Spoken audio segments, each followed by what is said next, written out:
beleef ons moet eintlik reguit nou in die woord ingaan, so worship team, dankie vir julle, waardeer julle. Ons gaan later al die ander dinge afhandel, maar ek beleef dat ons moet reguit in die woord induik, waar die Here met ons gepraat het eintlik al vir Dr. Dayo oor die konsep van sy heerlikheid, ons storie. En vandag wil ek met jou 'n laaste deel rondom dit, en ek wil met jou praat oor impak.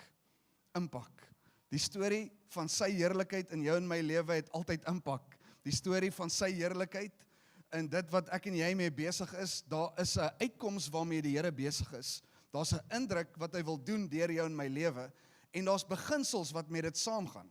Daar's 'n ontdekking eintlik van 'n paar dinge. En nou, oomblik wat ons praat oor impak, praat ons eintlik oor stories. En ons praat oor getuienisse, ons praat oor dit wat ons kan sien die Here doen. En ons kan sien waarmee die Here besig is. En Hebreërs 11, as jy jou Bybel het, ons gaan redelik by Hebreërs 11 stil staan, alhoewel ons dalk hier en daar na 'n ander skrif ook toe gaan. Hebreërs 11 ken ons baie goed, maar as die konteks en as die hoofstuk van die helde van geloof. En is 'n impressive lys wat daar is. Ek meen, daar kry ons verwysings, alles eintlik uit die Ou Testament uit, en van dit wat die Here gedoen het in mense se lewens. En dit is 'n incredible storie, hoe die Here net kom werk, en hoe die Here kom deurbraak gee, en hoe die Here kom impak hê in mense se lewens. Nee, Abraham is deel van hierdie lys, Josef is deel van hierdie lys, Moses is deel van hierdie lys, Dawid word genoem, Samuel, die profete word genoem. Dis 'n impressive lys om mee deur te gaan. Rahab word genoem in hierdie lys. Daar's soveel incredible stories, maar daar's 'n paar beginsels. Ons kan nie by al daai stories stil staan nie, ons kan nie by al die konsepte uitkom nie, maar ek het vanoggend beleef, daar's 4 beginsels wat krities belangrik is wanneer ons praat oor die impak in ons storie rondom die heerlikheid van die Here. Die eerste een, ekskuus dat ek nou vinnig hier induik, ek besef net ons gaan uit tyd uit hardloop. So ons gaan net induik reguit in die woord. Ek hoop jy's gereed saam met my. As jy wil volg op YouVersion, dit sal ook vir jou beskikbaar wees. Die eerste beginsel is, die Here is altyd besig met iets. Dit klink eenvoudig, maar hier's 'n konteks en 'n beginsel binne in dit wat krities belangrik is om te verstaan. Die Here is altyd besig met iets, selfs wanneer ek nie verstaan nie, selfs wanneer ek nie kan sien nie, selfs wanneer ek nie dit kan verduidelik eers vir iemand anders nie. Die Here is altyd besig met iets. Hebreërs 11 vers 7 sê, deur die geloof het Noag, toe hy 'n goddelike waarskuwing ontvang het aangaande wat nog nie gesien was nie, met eerbiedige vrees die ark gereed gemaak tot redding van sy huisgesin, waardeur hy die wêreld veroordeel het en 'n erfgenaam geword het van die geregtigheid wat volgens die geloof is. Noag kry 'n waarskuwing van die Here, en die waarskuwing het 'n indruk waarbinne die Here met hom gesels, ek gaan iets op die aarde doen. En dit is 'n incredible konsep, dit is eintlik iets waarvan ek en jy bewus moet wees, dat wanneer die Here in jou en my storie betrokke raak, wanneer sy heerlikheid ons oorweldig, dan is daar 'n uitdrukking wat hy wil sê, ek wil iets op die aarde kom doen. Daar's iets spesifieks wat die Here soms deur ons storie wil doen en na die aarde toe vat. Daar's iets wat hy mee besig is, en ek het nodig om daai konteks te verstaan, dat wanneer hy werk, hy sê, hy kry 'n waarskuwing aangaande iets wat nog nie gesien was nie.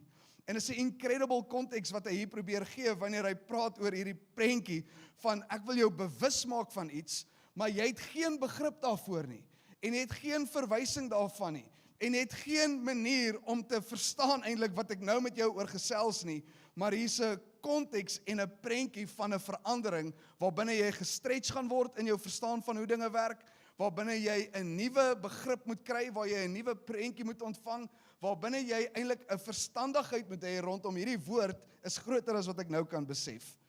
En wanneer hy hierdie prentjie gee, dan sê hy, as ek vir jou iets gaan doen wat jy nog nie gaan verstaan nie, is dit iets wat hier aan my binnekant moet gebeur.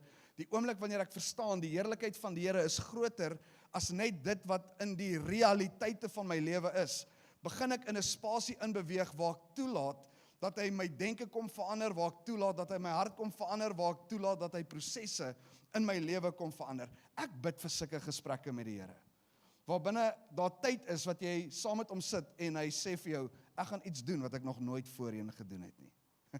Imagine dit.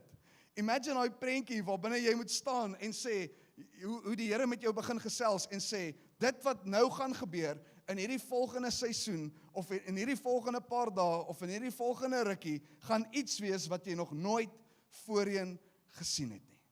En vir Noag, in hierdie konteks wat hy met hom gesels, sê hy vir hom, ek stuur groot reën. Nou, dit klink dalk eenvoudig, en dit klink, okay, reën is redelik vanselfsprekend. Vir Noag was dit nie. Volgens Genesis sê die Bybel vir ons, die Here het nog nie reën op die aarde laat val nie, maar hy het mistigheid gebring om die aarde te bevochtig. Hebreërs sê nou vir ons, hy praat met Noag, en hy sê vir hom, ek gaan iets doen wat jy nog nooit voorheen gesien het nie. Met ander woorde, wanneer die Here met Noag praat oor reën, is dit iets wat hy geen begrip van het nie.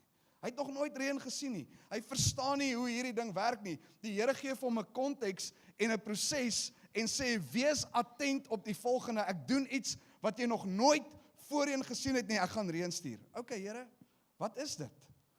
Bietjie water, baie water, hoe vorm dit, hoe maak dit? Ek sien amper hoe die gesprek gebeur, en die Here sê vir hom, maar jy hoef nie te verstaan hoe dit gebeur nie. Al wat jy nou moet weet is, jou realiteit van hoe jy weet dinge werk, word nou gestretch. En wanneer ons praat oor impak en gesprek met die Here, moet jy altyd gereed wees om toe te laat dat die Here jou realiteit kom buig.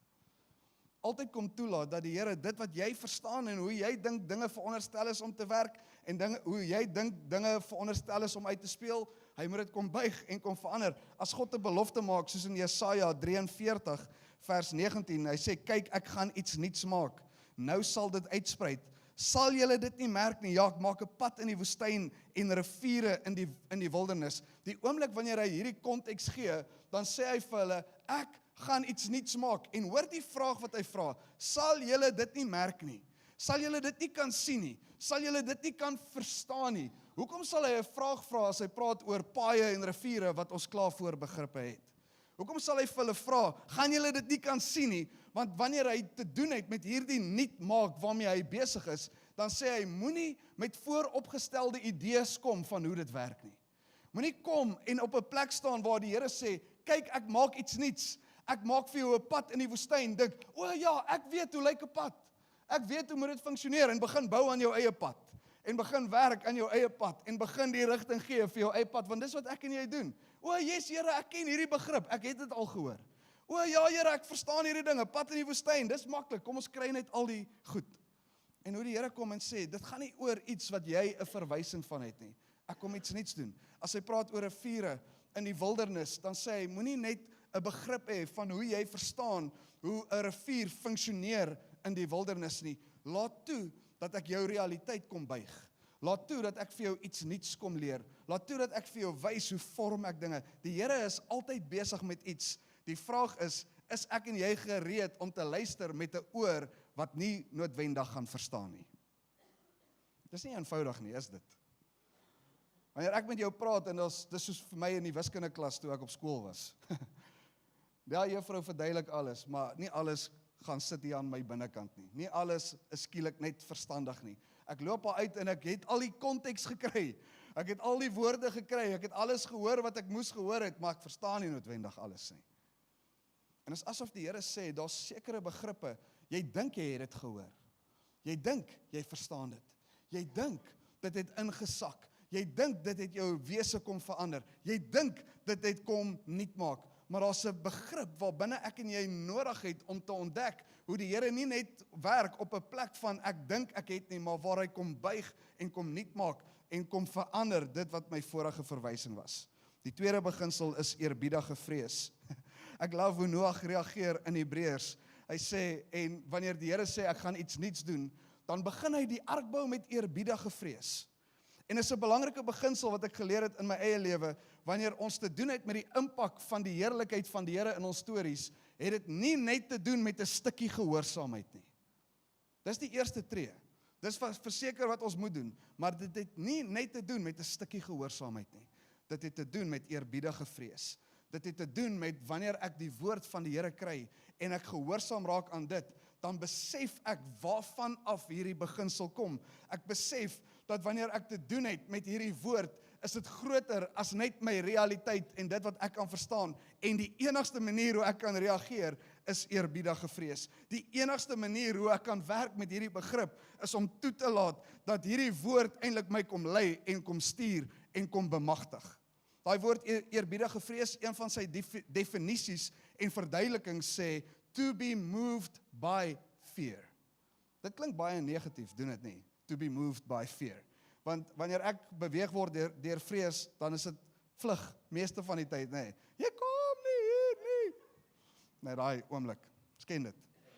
Wanneer ons beweeg word deur vrees, is dit nie altyd 'n positiewe ding nie, maar wanneer jy te doen het met die woord van die Here, en hy sê, en hy het gereageer met 'n eerbiedige vrees, dan sê dit vir jou en my, hy het 'n ontdekking gekry van 'n waarheid, wat sy lewe kom challenge het, en wat gebeur het is, hierdie vrees vir die Here, hierdie eerbiedige vrees, het 'n stuk gehoorsaamheid in hom losgemaak, en hom in aksie ingesit. Daai to be moved by fear is nie 'n negatiewe ding nie, dis 'n beginsel wat die Here vir jou en my gee, wanneer hy te doen het met sy heerlikheid in jou en my storie, is daar 'n reaksie en 'n beweging tot gehoorsaamheid, wat ek nie kan keer nie. Eerbiedige vrees sê, ek het gedog ek gaan nou stil staan, maar nou beweeg ek. Eerbiedige vrees sê, ek het gedog, ek het die begrip van hoe om die paadjie te bou in die woestyn, maar nou buig ek net hier neer en begin die Here aanbid. Nou begin ek hom net vertrou vir meer. Nou begin ek vir hom vertrou vir dit wat ek nodig het om hierdie pad te bou. Ek glo u woord, Here. Ek glo dat selfs wanneer ek dit nie verstaan nie, is my begrip van u almagtig. En wanneer u 'n konsep in my hart kom neersit, wat nog nooit voorheen 'n verwysing was nie. Ek weet nie wat dit is om reën te verduidelik nie. En boop dit moet hy nog 'n ark ook bou, wat nog nooit voorheen gedoen is nie. Here, ek weet nie hoe hierdie ding moet lyk nie, maar dankie vir die parameters wat u gee. Dankie vir die afmetings wat u gee. Al wat ek doen is, ek bring net 'n stuk gehoorsaamheid, en al wat ek kan doen, om nou in hierdie plek mee te reageer, is om te weet, omdat u almagtig is.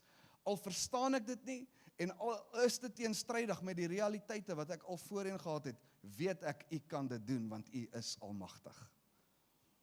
Omdat ek dit nie verstaan nie, beteken dit nie, dit kan nie gebeur nie. Omdat ek weet, Here, u is groter as my omstandighede, weet ek, dat al verstaan ek dit nie, u kan dit doen, wat ek nie verstaan nie. U kan doen, wat ek nie voorbegrip het nie. U kan doen, en niet maak, al het ek 'n manier en 'n verwysing van ander dinge, Here, ek vertrou u, want u woord is groter as ek. Die derde begrip is, dis meestal ongemaklik, die derde beginsel. Wanneer ons te doen het met die impak van die heerlikheid van die Here, is dit vir my so incredible hoe hy ons uit gemak uitvat na 'n stukkie ongemak toe. Waar hy ons uit ons comfort zones uithaal en na plekke toe vat waar ons nie altyd verstaan hoe die uitdrukking van hierdie ding is nie. Nou hoor wat sê vers 8 van Hebreërs 11. Hy sê, deur die geloof het Abraham, toe hy geroep is, gehoorsaam weggetrek na die plek wat hy as erfenis sou ontvang, en hy het weggetrek sonder om te weet waar hy sou kom. Hoor gou die spanning in hierdie skrifgedeelte. Hoor gou hoe hardloop hierdie sinnetjies eintlik in mekaar vas. Hy sê, deur die geloof, toe hy geroep is, gehoorsaam weggetrek na die plek wat hy as erfenis sou ontvang. En dan skielik, en hy het weggetrek sonder om te weet waar hy sou kom. Hy reageer op 'n stuk gehoorsaamheid. Here, u stuur my in 'n rigting. Here, u is besig met iets. Here, u het klaar vir my 'n belofte gemaak. Here, u het klaar vir my die prentjie gewys van hoe dit lyk. Hy het hier 'n stuk belofte ontvang. Ek het weggetrek na die plek waar die erfenis is. Ek het begin beweeg in 'n stuk verstaan van, Here, u het 'n uitkoms vir hierdie ding. En nou begin hy loop en hy weet nie waar gaan hy uitkom nie. Is dit nie dalk 'n moeiliker begrip om te verstaan nie? Is dit nie dalk iets wat die Here vir jou en my attent op wil maak nie? Is daar nie dalk 'n beginsel wat hierdie ding oopsluit nie? As ek en jy op die plek is waar binne ek kan sê, Here, ek het die prentjie en ek het die rigting. Ek weet waarheen hierdie ding gaan. En soos wat ek begin loop, dan sê ek soos, okay, Here, maar hoe kom ek daar? Ek weet waar. Ek weet wat u woord sê. Ek weet wat u mee besig is, maar soos wat ek daai eerste tree gee, Here, ek weet nie of ek daar gaan uitkom nie. Ek weet nie of hierdie 100% die regte rigting is. Ek weet nie hoe lyk die pad vorentoe nie. Ek weet nie van jou nie, maar ek klim nie noodwendig in 'n kar wat ek nie weet waarheen hy gaan nie. Imagine, jy bel 'n Uber en jy weet jy moet Bloemfontein toe gaan, soos wat ek nou laasweek, gelukkig het ek gevlieg, maar imagine jy moet in 'n kar klim. En jy sê Bloemfontein. En jy weet, okay, min of meer Bloemfontein is binneland toe. Ons moet iewers in daai rigting gaan. En nou begin jy ry, en jy begin bordjies sien, en jy sien Kimberley, En dan sien jy Appington, ek weet ek is nou moenie bekommerd wees nie. Ek het aardrykskunde ook gehad op skool. Ek weet wat ek doen. Maar nêrens sien jy Bloemfontein nie. Nêrens begin jy die woord kry, Bloemfontein nie. Dis soos toe ek en my vrou getrek het van Pretoria af Alberton toe. Nie een keer is daar 'n bordjie wat sê Alberton nie. Hy sê Kimberley, hy sê vereniging, hy sê, hy het nog 'n woord gehad, en dan split hy Durban en Kimberley. Dan sê ek soos, nou is ons verdwaald, my vrou. Nou het ons nie meer 'n rigting waarheen om te gaan nie. As jy nie 'n verwysing meer het nie, en jy weet wat die bestemming is, maar jy voel so half, die aanwysing sê nie dieselfde as die bestemming nie, skielik hardloop jy goed nou in mekaar vas, en nou sê hy, deur die geloof het Abraham, deur die geloof het hy die prentjie gesien van dit wat die Here mee besig is, deur die geloof het hy geweet, daar's 'n belofte, deur die geloof het hy gesien, hoe die Here vir hom 'n erfenis het, en nou trek hy weg sonder om te weet waarheen hy moet gaan. En die heerlikheid van die Here werk op so 'n manier, dat ek en jy nie altyd weet hoe die volgende tree lyk op die volgende tree nie. Maar elke keer wanneer hy praat oor die impak van die heerlikheid van dit wat hy mee besig is, praat hy van 'n stuk geloof wat jou en my vat na 'n verstaan en 'n verwagting van dit wat hy mee besig is. Dis eintlik die volgende punt, maar voor ons daar kom. Hoor wat sê vers 9. Deur die geloof het hy as 'n vreemdeling gaan woon in die land van belofte, soos in 'n vreemde land, en in tente gewoon met Isak en Jakob, die mede-erfgename van dieselfde belofte. Hierdie is een van die mees skerryste beginsels in die hele proses, die woord vreemdeling.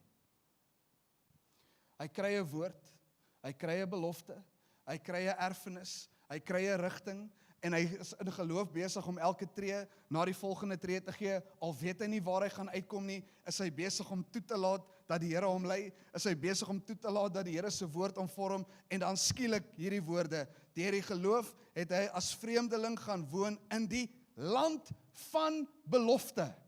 Dis 'n skerry beginsel. Hier is hy nou in die land van die belofte. Hier is hy nou in die plek wat die Here vir hom bestem. Hier is hy nou waar hy intree in die erfenis in. Hier is hy nou waar hy die ontvang kry van dit wat die Here mee besig is. En hy's 'n vreemdeling in die belofte. Hoor jy dit? 'n Vreemdeling in die land van... Daar's tye wat die Here met jou en my mee besig is. En waar hy 'n spesifieke woord het. Wat 'n implikasie het op jou lewe. En wat 'n direkte vergelyking is van dit wat hy mee besig is as 'n uitkoms. En daar's tye wat jy gaan voel soos 'n vreemdeling in daai belofte. So, hoe weet jy dan of jy getrou is aan die woord? Hoe weet jy dan of jy reg is en getrou is aan die woord van die Here as jy voel soos 'n vreemdeling? Want tog sal ek en jy tog vir mekaar sê, as jy voel soos 'n vreemdeling, dan kan dit tog nie van die Here af wees nie. As jy in 'n belofte reageer en jy voel nie tuis, want wat doen 'n vreemdeling? 'n Vreemdeling is nie tuis nie. 'n Vreemdeling voel nie welkom nie. 'n Vreemdeling is ongemaklik. 'n Vreemdeling het nie vrymoedigheid nie.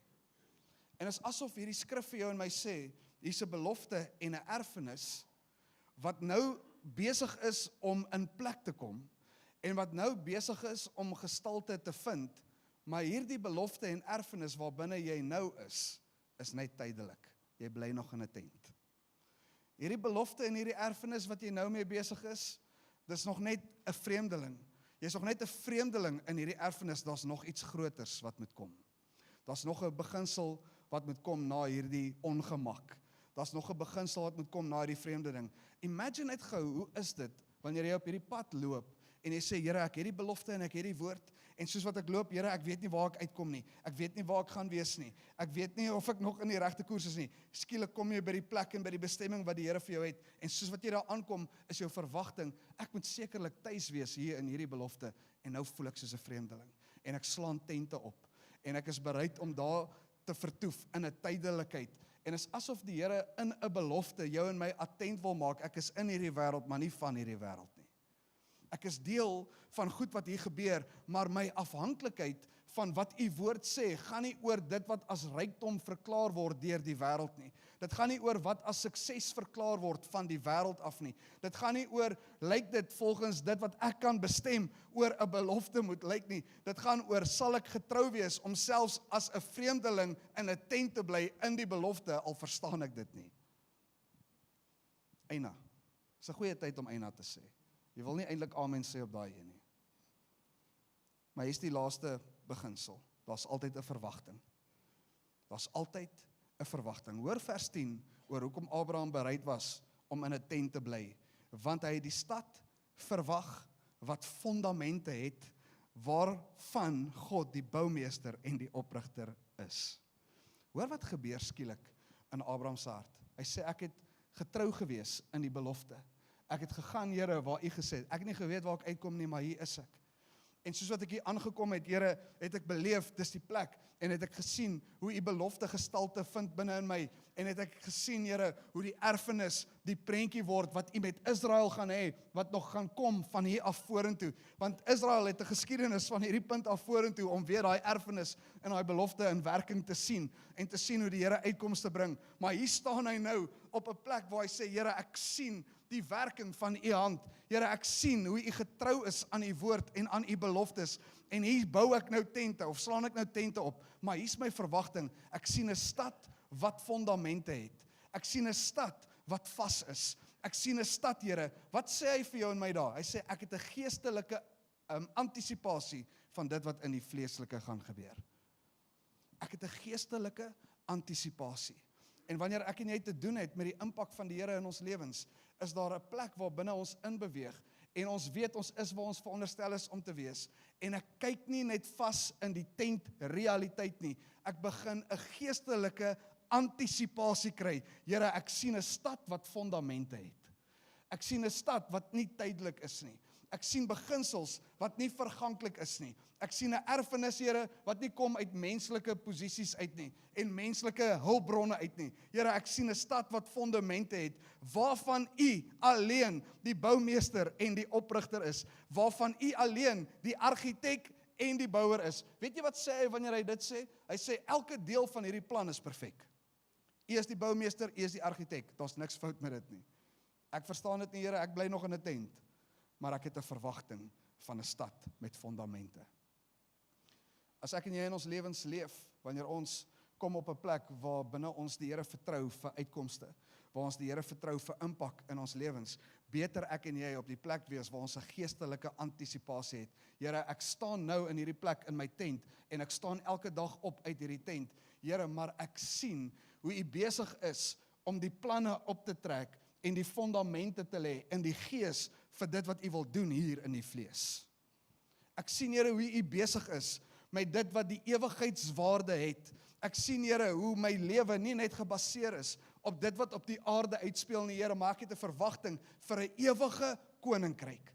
Ek het 'n verwagting vir 'n stad wat nie verganklik is nie. Ek sien meer. U is groter as enige iets wat ek nou kan besef. En dan hoor wat's die impak van daai heerlikheid in jou en my storie vandag. Vers 39. Skiep so 'n paar. Hy sê, en alhoewel hulle almal deur die geloof getuienis ontvang het, het hulle die belofte nie verkry nie. Nou, waaroor gaan hierdie hele hoofstuk dan? As ons praat oor helde van geloof, as ons praat oor ouens wat die belofte van die Here ontvang en wat 'n uitkoms in hulle lewe moet hê, hoekom moet ons te doen hê met die storie van Abraham, wat deur al hierdie prosesse moet werk? Nou sê hy in vers 39, en alhoewel hulle almal deur die geloof getuienis ontvang het, het hulle die belofte nie verkry nie. En wat die Here mee besig is in die storie van impak in ons lewens, hy sê, ek en jy moet verstaan dat die storie van impak groter is as net 'n mens. Dis groter as jy. Dis groter as net jou deel in die prentjie van die puzzle. Daar's meer. Jy is net 'n deel in hierdie groter prentjie. Jy vorm 'n deel van die plan. Jy vorm 'n deel van die uitdrukking van dit waarmee ek besig is. Maar jy is net 'n deel. Hulle het nog nie die belofte gekry nie, want die prentjie is baie groter. En dan kom vers 40. Hy sê, omdat God iets beter oor ons beskik het, sodat hulle nie sonder ons volmaak sou word nie. Ek love hierdie uitkoms vir jou en my, as Nuwe Testament gelowiges, as mense wat vandag in 2025 hier staan. Hy sê, hierdie ouens, die vaders van geloof, die helde van geloof, het nie die volle belofte ontvang nie, omdat God iets beters beskik vir jou en my. Omdat die Here 'n groter prentjie mee besig is, omdat hy 'n groter belofte het. Hierdie vers moet jou eintlik baie opgewonde maak. Hierdie vers moet iets in jou stir. Hierdie vers moet sê, Here, ek het 'n verwagting van iets groters, omdat God iets beters beskik het. En die beter is die nuwe verbond wat hy met jou en my het.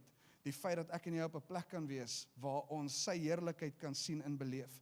Die feit dat ek en jy op 'n plek is waar ons nie hoef te skroom of te wonder nie, maar waar ons 2 weke terug kon gesels het, ek en jy is welkom in die teenwoordigheid van die almagtige God. Moses vra God, ek wil u heerlikheid sien. Dis sy vraag, Here, ek wil u heerlikheid sien. God antwoord hom in Eksodus 33 vers 20. Hy sê verder het hy gesê, jy kan my aangesig nie sien nie, want geen mens kan my sien en bly lewe nie. Niemand kan my sien nie en bly lewe nie, maar ek sal jou in 'n skeur sit van die rots. Staan jy daar binne, kruip weg eintlik, en ek sal my hand oor die skeur hou en verby beweeg, en wanneer ek verby is, kan jy my van agter af sien. Dis die belewenis wat hy het. Dis die enigste manier hoe hy kan deelneem aan die heerlikheid van die Here. Weet jy hoe antwoord Jesus die disippels wanneer hulle presies dieselfde vraag het? Here, laat ons die Vader sien. En Jesus antwoord in Johannes 14 vers 8. Hy sê, ek is so lank al by julle en julle ken my nie, Filippus, wie my sien, sien die Vader. What a moment. Wat 'n transisie in skielik die belewenis van die skrif. God sê vir Moses, jy kan my nie sien nie. Jesus se reaksie na die disippels toe, as julle my gesien het, het julle die Vader gesien. Hoekom vra jy dan nog, wys my die Vader? Jy het die heerlikheid van God gesien op aarde. En nou kom Korintiërs, 2 Korintiërs 3 vers 18. Hy sê, en terwyl ons almal met onbedekte gesig, soos in 'n spieël, die heerlikheid van die Here aanskou, word ons van gedaante verander na dieselfde beeld van heerlikheid tot heerlikheid. En hier is die indruk en die uitdrukking van impak in jou en my lewens. Hier is die verstaan van die heerlikheid van die Here as 'n uitvloeisel in ons lewens. Daar is 'n verstaan van 'n deelname binne in die belofte wat die Here het. Daar's 'n verstaan dat ek reageer met eerbiedige vrees. Weet jy wat love ek eintlik baie van die storie van Noag? Dat die Here nie net vir hom sê, ek is besig met iets wat jy nie gaan verstaan nie. Die Here sê vir hom, jy moet nou die ark bou. Dis nie net die reën wat kom, wat jy nie kan sien of verstaan nie. Dis nie net die reën wat kom, waarvoor jy nie begrip het nie. Jy moet die ark bou. Die storie wat die Here mee besig is nie net iets wat hy wat besig is op 'n afstand, en ek en jy beleef net die reën nie. Hy verwag van jou en my om deel te neem. Hy is nie net besig met ons nie, hy is besig deur ons. En wanneer ons te doen het met 'n stuk eerbiedige vrees, Here, ek verstaan nie noodwendig hierdie woord nie, maar Here, ek beleef hoe hierdie woord my kom oorweldig, en al wat ek wil doen is getrou wees, en ek is bereid, Here, om die ongemak te vat, en ek is bereid, Here, om selfs in tente te bly.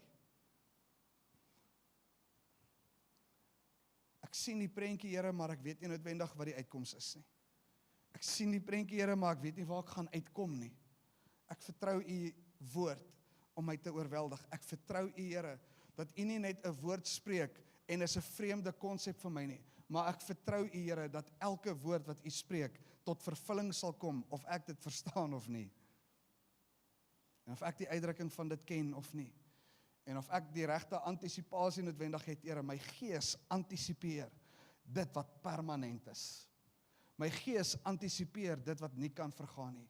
My gees antisipeer dit wat u as die bouer en die argitek reeds voor die planne opgetrek het en die uitwerking daarvoor bepaal het.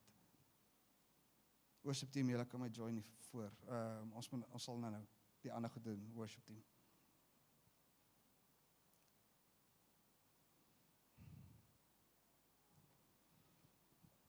Een van die grootste beginsels wat as 'n uitdrukking van die heerlikheid van die Here in ons lewens is eintlik een van die grootste voorregte wat ek en jy het. Moses moes in die skeur staan van 'n rots. Ek en jy is op die rots. Hy moes wegkruip binne in hierdie skeur. Ek en jy is op die rots. Oop, voor die heerlikheid van die Here, geplant op hom. Om bewus te wees van die uitdrukking van die impak van sy storie in my lewe, is een van die grootste voorregte wat ek en jy het. Hy is almagtig, maar ek is welkom in sy teenwoordigheid. Hy is groot. En ek kan nie noodwendig alles beskryf nie. En ek kan nie noodwendig alles verstaan nie. Maar een ding weet ek, hy het my ingenooi om saam met hom te wees. Een ding weet ek, hy het die prys kom betaal vir my, sodat ek nie net hoef te bly in 'n skeur van 'n rots nie, maar sodat ek kan sien van heerlikheid tot heerlikheid. Hoe ek van gedaante verander kan word, soos wat ek in sy teenwoordigheid ingaan, met 'n eerbiedige vrees. I will be moved by him. Ek sal toelaat dat hy my storie kom skryf. Ek sal toelaat dat hy die uitdrukking kom gee. En hier's die amazing ding van Abraham. Abraham is 'n vreemdeling in die belofte. Die land van belofte.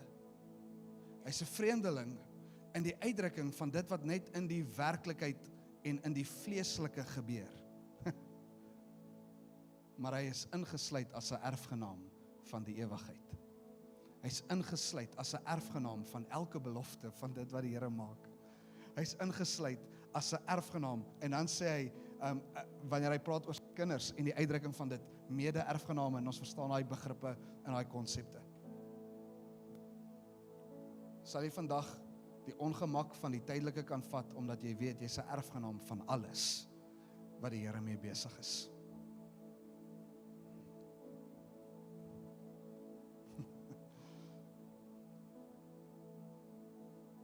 En ek wil jou vra om vir 'n oomblik net waar jy is, weer jou oë te sluit.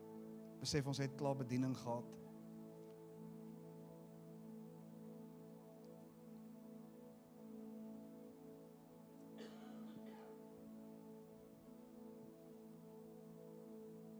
Maar ek wil met jou praat oor een uitdrukking. Terwyl jy net jou oë sluit en terwyl jy net gereed is, maar eintlik net toe te laat dat die Here in jou hart kom inspreek. Ek het so beleef hoe die Here my attent maak op.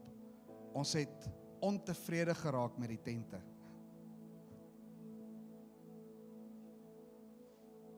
Ons is teleurgesteld. Omdat ons soos vreemdelinge partykeer in die belofte is. En hoe die Here kom en vanoggend vir jou en my kom sê, daai vreemdeling was vir 'n tyd gewees. Daai vreemdeling was 'n oomblik gewees. Daai vreemdeling en daai tentbewoning was net vir 'n tyd gewees. Ek het jou kom haal uit die tent uit. Ek het jou kom sit op die permanente fondament. Ek het jou uit die skeur van die rots kom haal en jou bo op die rots kom sit. Ek het die water gestuur, maar ek het weer uitkoms gegee. En ek het so beleef hoe die Here vir jou vanoggend wil sê, jy wat voel, jy's nog 'n vreemdeling in die belofte. Hoe die Here vanoggend vir jou wil kom sê, erfgenaam. Hoe die Here vir jou kom wys, wat die erfporsie is van dit wat hy vir jou bestem. Hoe die Here vir jou die uitdrukking kom wys, van dit wat hy mee besig is, hoe die Here vir jou realiteite kom buig, sodat jy nie net vaskyk in wat jy nou sien nie, maar jy sien die belofte. Jy het 'n verwagting en 'n geestelike antisipasie, wat die Here nou besig is om te ontsluit. En Here, ek bid vanoggend vir ons gemeente.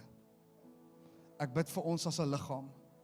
Ek bid vir ons, Here, as individue in die geheel van die groter belofte van dit wat U mee besig is. Dankie Here dat ons kan verklaar, U is groter as net 'n mens. U is groter as dit wat net in my lewe aan die gang is. Ek het 'n deel om te speel, ek het 'n verantwoordelikheid om te dra, maar Here, U woord en U belofte is baie groter as dit. En dankie Here dat U iets beters kom losmaak het, iets groters kom losmaak het vir ons. Dankie vir 'n verbond wat ons nie net kom insluit het nie, maar 'n verbond, Here, wat 'n nuwe verwysing en 'n nuwe vrymoedigheid kom losmaak het. Dankie dat ons gemaklik kan wees, Here, en vrymoedig kan wees om na U toe te gaan in alles. Om in U teenwoordigheid te leef. Om toe te laat dat elke aspek van wie U is, die uitdrukking en die impak van ons lewens bepaal. Is ons gebed, Here, in U naam alleen. Amen en amen.